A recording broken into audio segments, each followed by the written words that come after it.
cours de cette formation, nous allons apprendre comment envoyer un classeur Excel automatiquement par mail. Cette formation dure environ 30 minutes. Au sommaire, nous verrons comment saisir en langage VBA le programme d'automatisation de la tâche, puis nous allons créer un bouton actif pour envoyer ce classeur par mail. Enfin, nous finirons par lier ce bouton à l'action d'envoyer, c'est-à-dire le lier au programme d'automatisation de la tâche. À quoi peut servir cette activité ? Nous sommes amenés, parfois, du moins dans certaines fonctions professionnelles, à mettre à jour des tableaux Excel, à devoir changer leur contenu, du moins leurs résultats, qu'ils soient au jour, à la semaine ou au mois, pour les envoyer de façon répétitive à un ou plusieurs destinataires. Le but est donc de gagner du temps. Rentrons maintenant dans le vif du sujet. J'ai pris comme exemple un tableau qui est issu des modèles d'Excel, version 2010, intitulé Gestionnaire de factures. À partir de ce tableau, dont nous préciserons que le contenu ne nous intéresse pas, nous allons appliquer sur cet espace donc un bouton envoyé qui sera lié par la suite à un programme que nous aurons saisi au préalable en langage VBA, qui est donc le langage utilisé par la plupart des logiciels issus de la suite Office.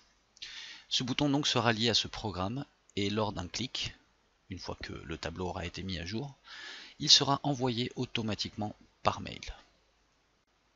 Avant de commencer, il est intéressant de savoir qu'Excel 2010 possède son propre outil d'envoi de fichiers automatisés. Pour vous le présenter en quelques mots, nous allons nous rendre sur l'onglet Fichiers, tout en haut à gauche, puis nous allons aller à la ligne Enregistrer et envoyer. À partir de là, diverses propositions s'offrent à nous. Nous allons sur la ligne Envoyer à l'aide de la messagerie, cliquer à droite dans Envoyer en tant que pièce jointe. À partir de là, votre client de messagerie s'ouvre automatiquement. Pour ma part, j'utilise Microsoft Outlook, qui fait partie bien entendu de la suite Office.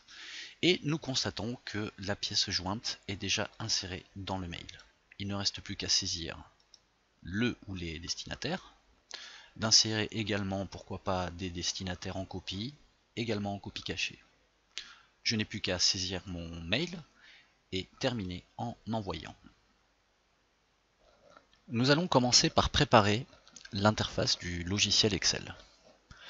Il s'avère que chez certains d'entre vous, tous les onglets ne soient pas visibles, notamment l'onglet développeur avec lequel nous allons travailler.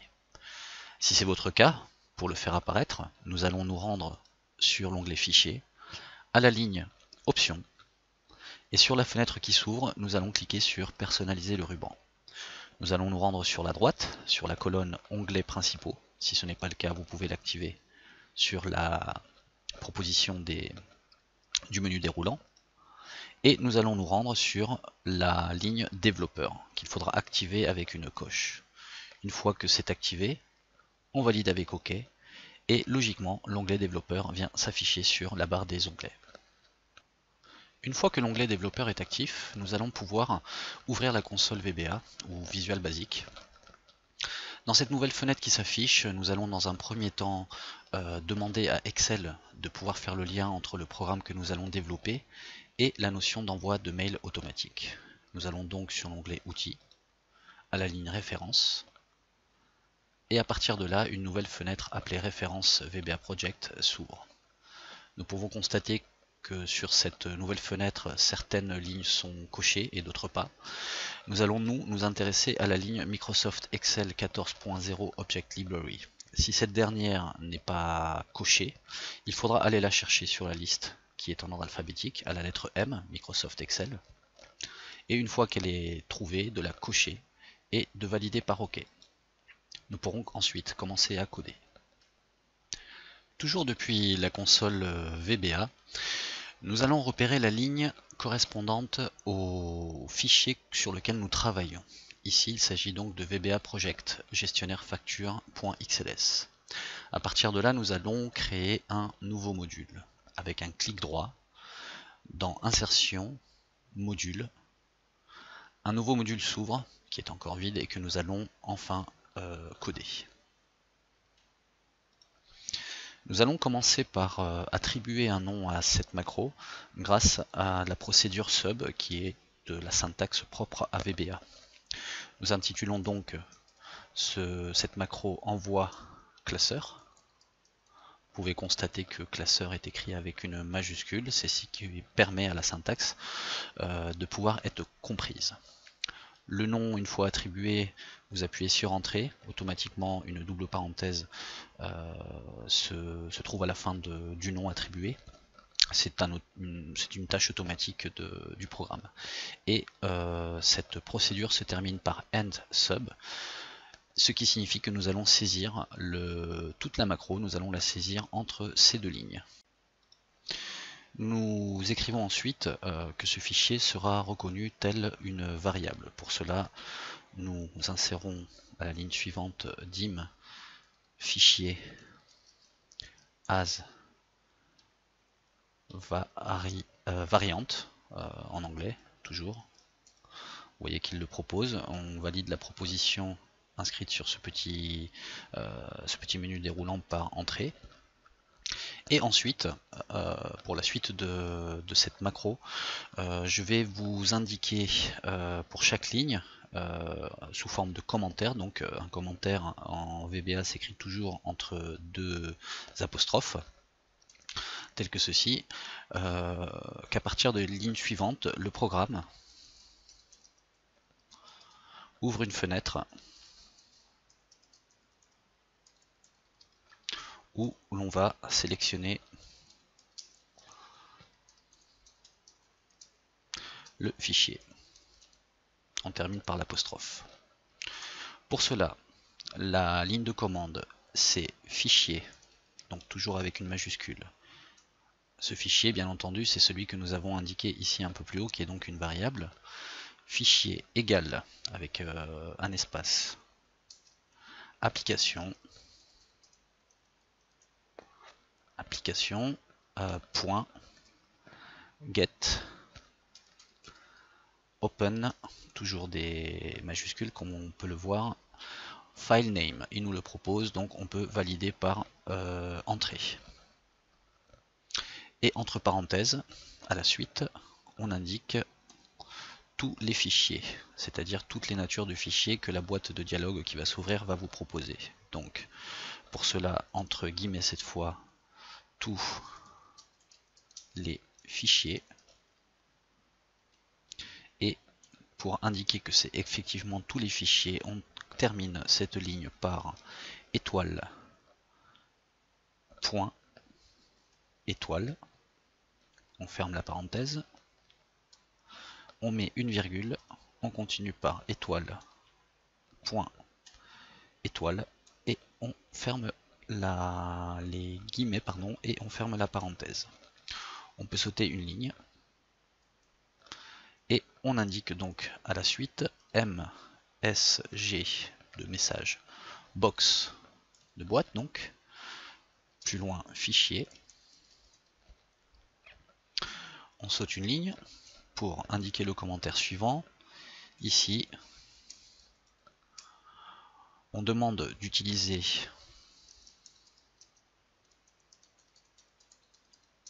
Outlook comme client de messagerie.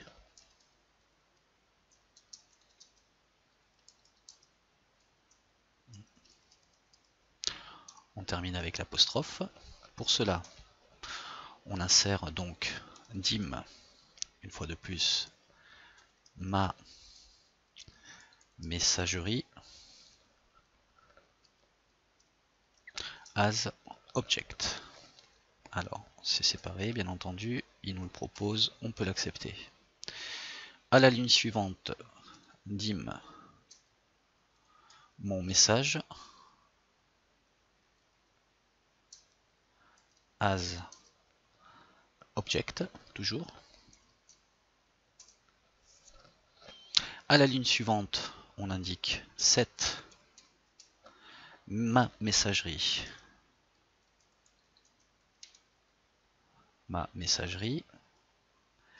espace égal, espace create object et entre parenthèses on précise que c'est Microsoft Outlook. Donc entre parenthèses guillemets Outlook .application. On ferme les guillemets, on ferme la parenthèse. Ligne suivante, 7. Mon message est égal, toujours avec des espaces, ma messagerie point create item entre parenthèses 0. Voilà, on saute une ligne pour entrer dans les caractéristiques du mail. Donc ici nous définissons les champs du mail. On ferme l'apostrophe. Donc un autre commentaire, comme on peut le voir, il s'indique en vert, entre guillemets, ça c'est pour voir par la suite, il faut indiquer les adresses mail. On ferme l'apostrophe. Donc mon message, qui est donc la partie où l'on va mettre l'adresse email avec .to, donc c'est le destinataire, égale, et c'est ici que entre guillemets on insère, par exemple pour ma part je vais mettre une adresse mail qui m'appartient, donc c'est icorweb71@gmail.com et je termine par les guillemets. Voilà. Je peux, si je veux, insérer des personnes en copie, des personnes en copie cachée. Exemple, par exemple, je vais m'envoyer un message en copie également. Donc mon message point tout espace égal entre guillemets, je vais mettre une autre adresse titok71 hotmail.fr. Je ferme les guillemets. Éventuellement on peut mettre à la suite, pour vous montrer, mon message point c'est voilà point cc est égal à, donc ouverture des guillemets, petite erreur, je vais prendre cette adresse que je vais glisser juste en dessous à l'intérieur des guillemets, celle-ci qui est un destinataire classique, on va la supprimer. Donc voilà, nous avons en copie et nous avons également la ligne mon message point cci égale, toujours avec des espaces, et une adresse quelconque, adresse arrobase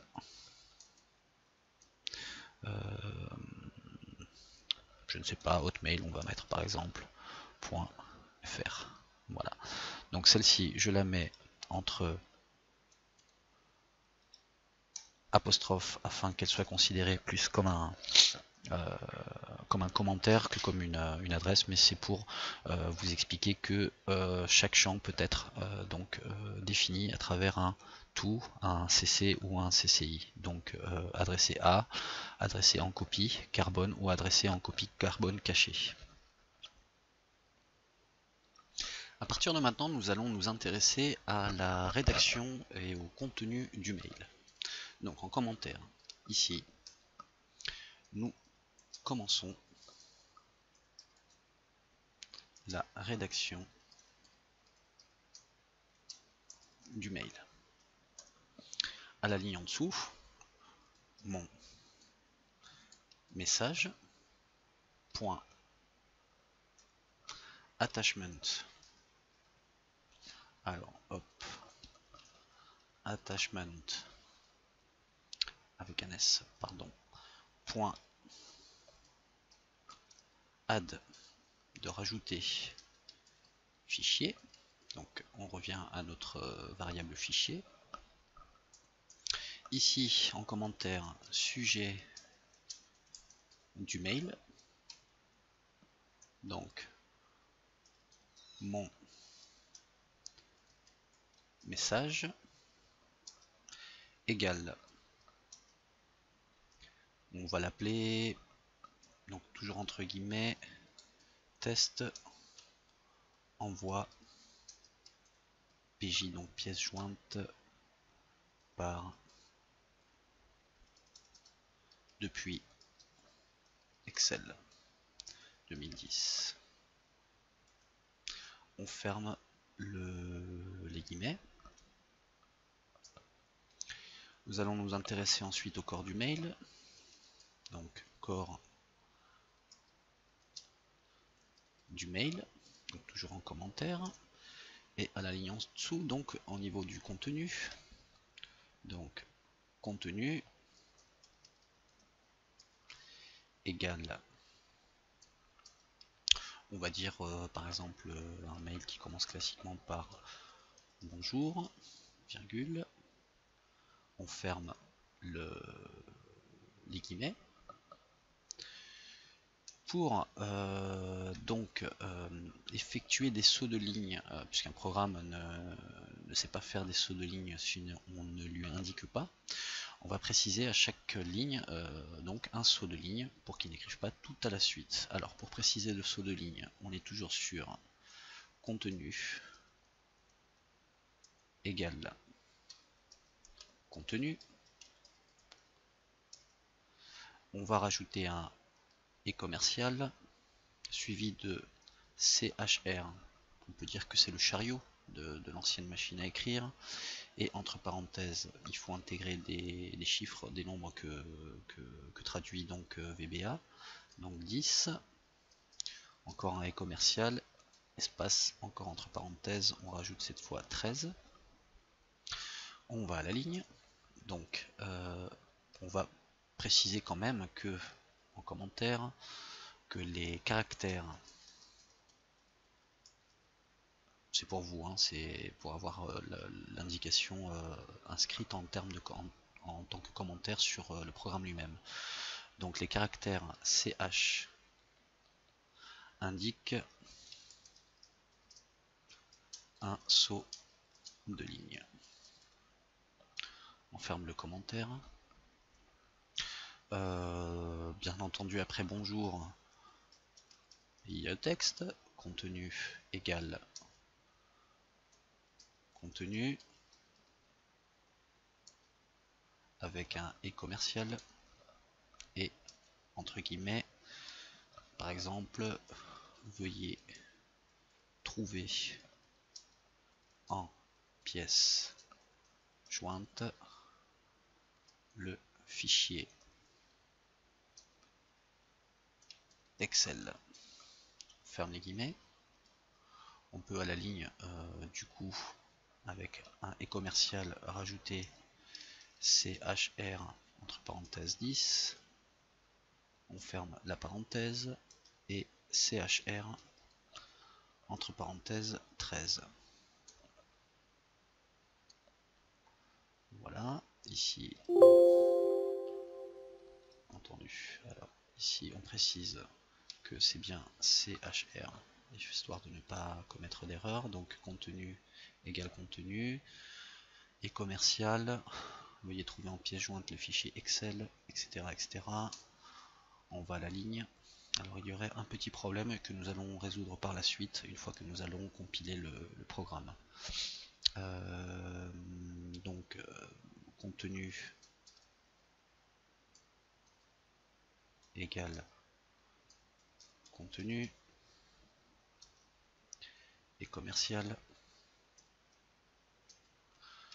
cordialement par exemple.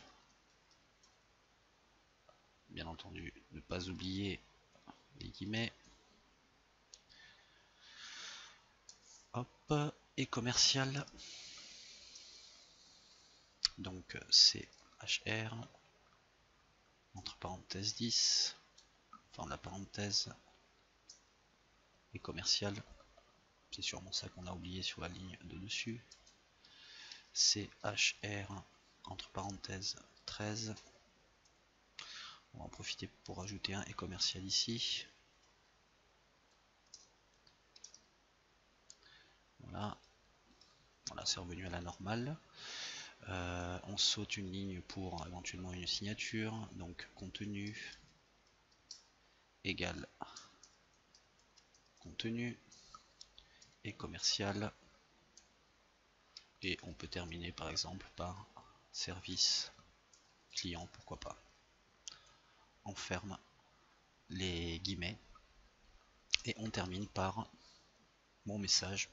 Petite précision, si vous avez un texte un peu plus important, bien entendu, à chaque fois vous recommencez la procédure contenu égale contenu et commercial entre guillemets votre texte en fonction du nombre de lignes, ou en fonction plutôt des lignes sur lesquelles vous voulez le rédiger, et toujours suivi en fin de ligne par le et commercial, chariot 10 et chariot 13.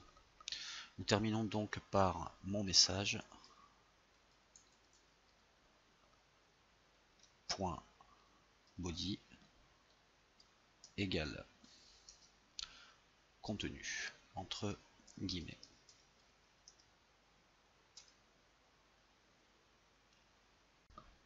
Je reviens 2 secondes sur un commentaire que j'ai indiqué tout à l'heure où j'ai commis une petite erreur, c'est le retour chariot, c'est bien CHR et pas CH. Donc que nous reste-t-il à faire? À provoquer l'envoi du message, réinitialiser la messagerie et de faire apparaître une fenêtre qui nous indique que le mail a bien été envoyé. Concernant donc l'envoi du message, petit commentaire, à partir d'ici, on provoque l'envoi du message, du mail et de sa pièce jointe.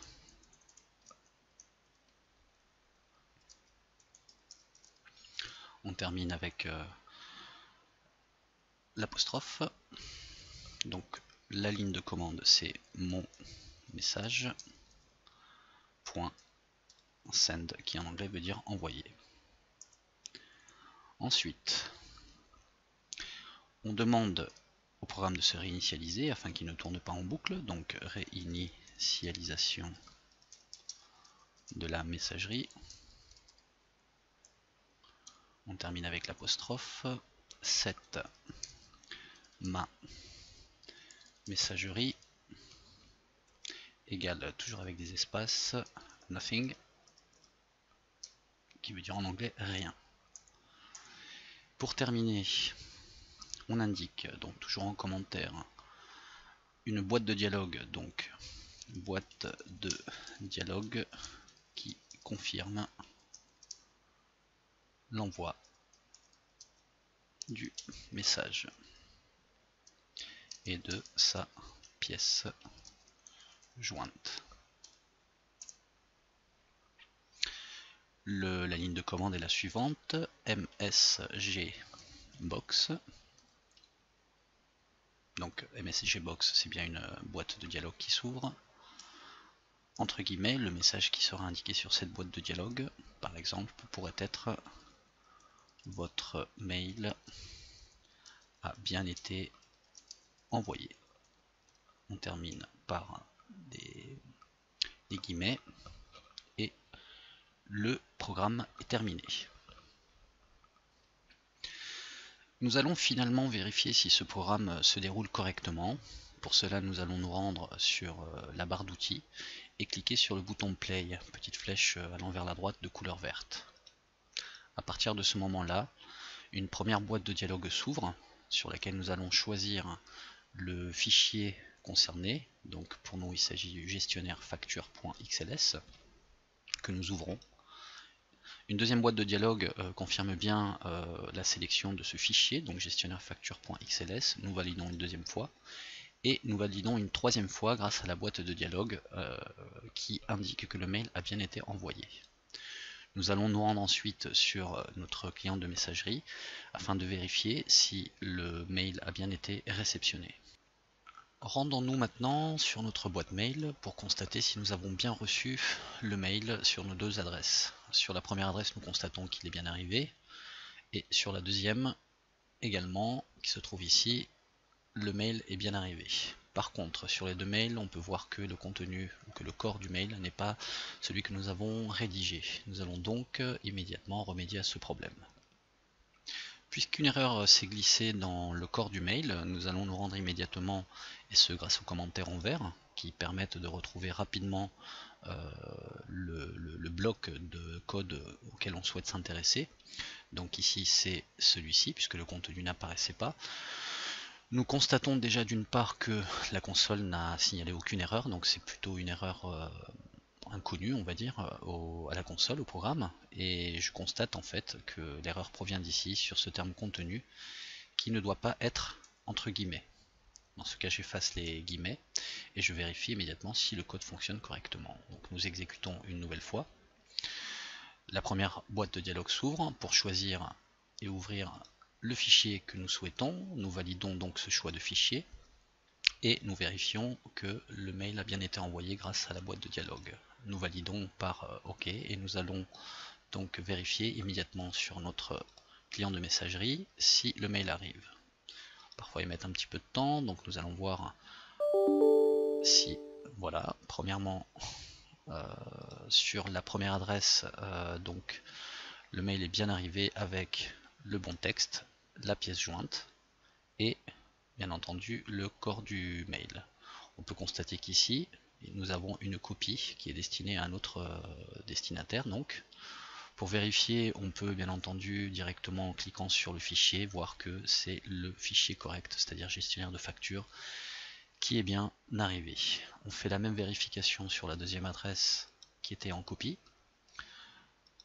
que voici, et nous constatons de la même façon que le mail a bien été reçu avec sa pièce jointe que nous pouvons afficher, ainsi que son texte, donc le contenu. Bonjour, veuillez trouver en pièce jointe le fichier Excel, cordialement le service client.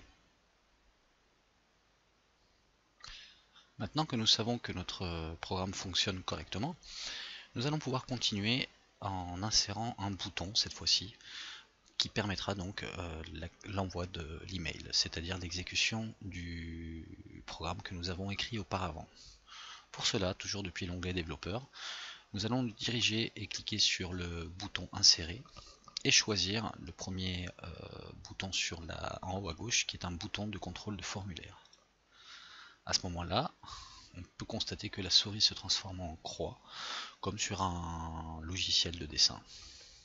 Nous allons donc faire le tracé du bouton, du moins de sa forme plus ou moins définitive que nous pourrons retravailler par la suite, et lorsque nous relâchons le bouton, nous avons une nouvelle boîte de dialogue intitulée affecter une macro. Nous pouvons constater également que sous la liste des macros, bon, il n'y en a qu'une, c'est envoi classeur, c'est bien entendu celle que nous avons créée tout à l'heure. Nous la sélectionnons en précisant et en faisant attention que sur le menu déroulant, on ait bien ceux classeurs qui sont indiqués. C'est-à-dire que si on était sur gestionnaire de facture, cette commande enverrait uniquement ce premier onglet gestionnaire de facture et non pas le classeur entier. C'est au cas où on ajouterait par la suite des onglets supplémentaires. Donc faisons bien attention à ce que ce classeur soit activé. Envoi classeur, on valide et le bouton est créé. Nous allons bien entendu pouvoir changer le texte de ce bouton. Pour cela, nous supprimons le texte déjà inscrit à l'intérieur et nous pouvons mettre notre texte comme par exemple envoyer mail. Nous pouvons régler la taille du bouton. On va laisser à peu près cette taille là, mais nous allons resélectionner le texte afin de pouvoir modifier la taille, éventuellement la police. Nous faisons un clic droit sur le bouton en ayant sélectionné le texte. Nous allons dans format de contrôle À partir de là, donc, nous pouvons modifier les styles, la police et la taille. Pour ma part, je vais prendre une police de 14, préciser que cette police va être en gras afin de donner une visibilité plus importante. Je valide par OK et nous constatons donc que le texte a grandi et s'est mis en gras. Maintenant que le bouton est construit et qu'il est lié au programme que nous avons développé tout à l'heure, nous allons tout simplement le tester. Donc pour cela, une fois que vous avez saisi la mise à jour de votre tableau, nous allons appuyer tout simplement sur envoyer mail. Comme convenu, nous avons la fenêtre de dialogue qui s'ouvre pour aller chercher bien entendu le fichier concerné ici, gestionnaire de factures, que l'on ouvre. On confirme bien entendu que c'est le bon fichier gestionnaire de facture.xls et le programme nous valide comme quoi le mail a bien été envoyé. Nous validons. Nous allons maintenant nous rendre sur le client de messagerie, faire un état des envois de la réception d'Outlook pour voir si tout ceci fonctionne bien. Alors, comme on a vu tout à l'heure, ça met un certain temps. Donc là, je suis sur l'une des premières boîtes de réception. Je vais aller sur la deuxième boîte de réception pour voir si effectivement elle est arrivée. Voilà, donc nous avons bien le test envoi PJ depuis Excel 2010 que je viens de faire à l'instant avec le contenu, le fichier en pièce jointe. Là, nous avons l'objet du mail et les adresses en destinataire et en copie. Nous vérifions également sur la deuxième boîte de réception. Il n'est toujours pas arrivé. Apparemment, ça a dû se croiser. Voilà, c'est arrivé. Nous vérifions. C'est bien le même texte donc, avec le corps du mail, la pièce jointe, l'objet du mail et les destinataires en copie et en destinataire principal. Voilà, donc nous avons vu comment, premièrement, développer un programme qui nous permet d'envoyer automatiquement un email à un ou plusieurs destinataires. Nous avons ensuite mis en place sur ce même fichier un bouton que nous avons lié à ce programme afin de pouvoir envoyer automatiquement ce mail. Je vous remercie de votre écoute et à très bientôt pour un prochain tutoriel.